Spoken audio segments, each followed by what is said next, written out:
Hello comrades, how are you guys doing? Welcome back to the channel. If you are new, welcome. It's good to have you guys here. Today I have a very interesting video for you guys. I'm going to be talking to you guys why I do not invest in US Treasury bonds. For the most part, I'm just going to go over a couple different things why bonds are pretty much a good idea, and I'm going to tell you guys why I personally do not invest in bonds. Got some great content. If you haven't already, like, comment, subscribe. It really means a lot to me. The 40 of you guys who have subscribed to me, I really appreciate it. You guys are the bomb, and let's get started. There's two ways you can choose to use bonds. There's the reasons why you should invest in bonds, and then you're going to have my opinion on why I don't invest in bonds. We're out in here trying to construct our portfolio. We're building, we're researching things, we're looking things up on the internet. We're trying to get the best edge at trying to have the portfolio that performs the best. We're looking up guys like Warren Buffett, Peter Lynch. We're looking up at all these different types of guys on how to build the best portfolio. How much percent do you need to put in bonds? What kind of percentage you want to put in equities? What's the safest portfolio? What's a portfolio that can get you the highest return? There's many different things. A couple of the reasons why you'd want to invest in bonds are up on the board. So there's four. It provides predictable income. The bonds are a fixed security, and you give money in exchange for a return and your principal back after allocated time. Preserves capital. There's a less likelihood chance of you losing all your money put in bonds versus put into the stock market. If you put your money into stocks, sometimes there's a possibility that that stock could be worth zero when a company goes bankrupt. When a company goes bankrupt, if you contain bonds, you still possibly can get something back. Lower volatility equals safer investment. A lot of people who invest in bonds predominantly want to have a lower risk profile. Why would you want to have a lower risk profile? Say you're getting close to retirement and you really want to have a guaranteed income while you retire. Having bonds, a safer income, and almost guaranteeing you that when you retire, you're going to have money. Whereas if you put it in stocks, there's a possibility that that might not be the case and that you can lose money. The final reason people want to invest is it's great for rebalancing. It's 2020. We're in an economic recession right now. You have 20% bonds, 80% securities. If you had bonds and you weren't putting extra money in, you can take those bonds and put them in companies that are on discount right now. Companies lose value, but it's only for a short period of time. If they're solid companies, those companies will get back on track and provide a return. So you can take these bonds and rebalance them and put them into your stocks that you want to purchase that you think are cheaper than fair value. These are a couple of reasons why you'd want to invest in bonds. These are the reasons why I do not invest in bonds. Bond returns are 5 to 6%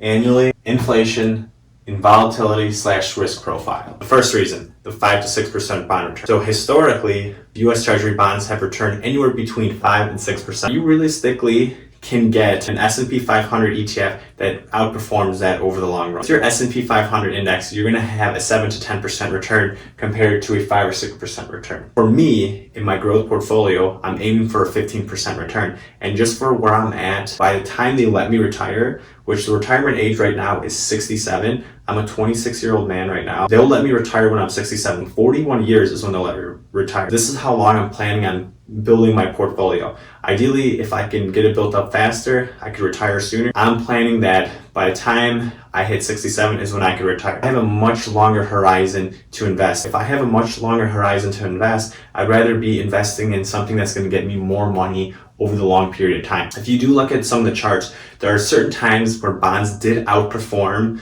the S&P 500 index. The only problem with that is it only outperforms in recessions. A 15-year time frame, I don't care if bonds outperform twice out of that whole 2 years out of the whole 15-year time frame. It makes no sense to be investing in something that only wins 2 out of 15. Whereas if you're in a bull market, it makes more sense to have your money in your equities.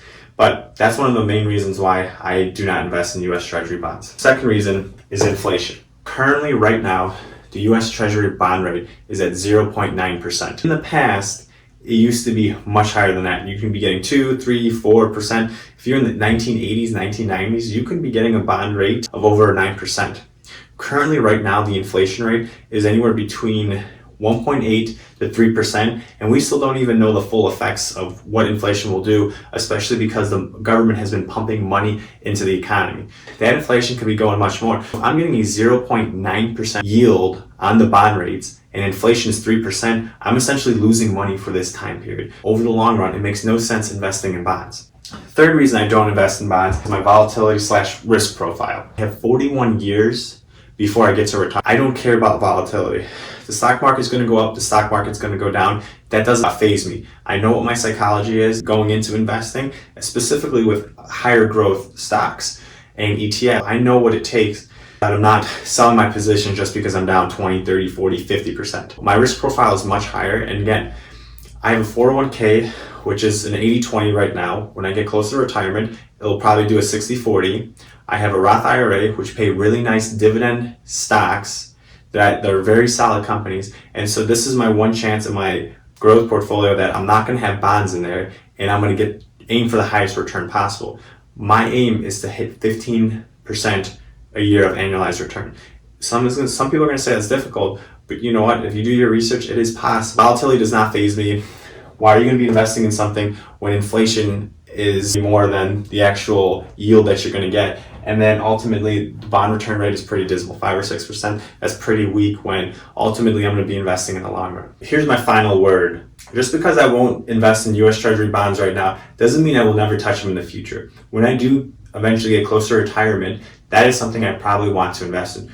But currently, right now, with my risk profile and the different economic indicators, and as well as like the overall return, right now it just doesn't make sense for me to invest in it. Will I invest in bonds at some point? Absolutely. But currently, right now, just in my investing career, it doesn't make sense for me to be investing in bonds.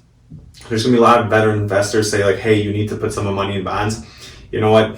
I will definitely take the advice for sure. But the thing is, like, I went over the risks in my head, I've done the numbers, and at the end of the day, this is just something that not have in my portfolio. Again, doesn't mean that I'm never going to touch bonds. It just means currently right now in the state of my portfolio and where I'm at in my life, it makes no sense for me to invest in bonds. So guys, thank you for watching the video. Really appreciate it. Everyone who has subscribed, you guys are the bomb. I really appreciate it. For all you new subscribers or people that should subscribe, please press the subscribe button. It really means a lot to me. You guys take care and have a good one.